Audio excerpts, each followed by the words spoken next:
బావా చేపలు తీసుకొస్తావా?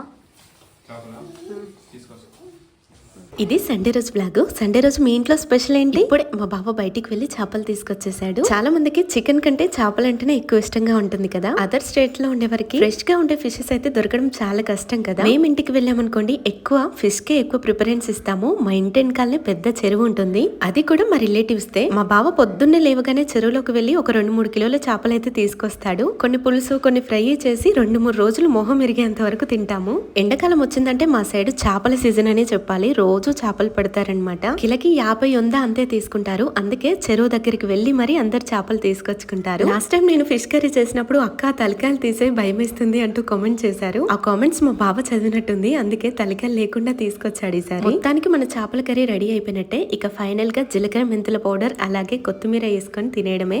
అన్నట్టు చేపలు ఫ్రెష్ గా ఉంటేనే చేపల పులుసు టేస్టీగా ఉంటుంది కదా. చేపల పులుసు అదిరిపోయింది.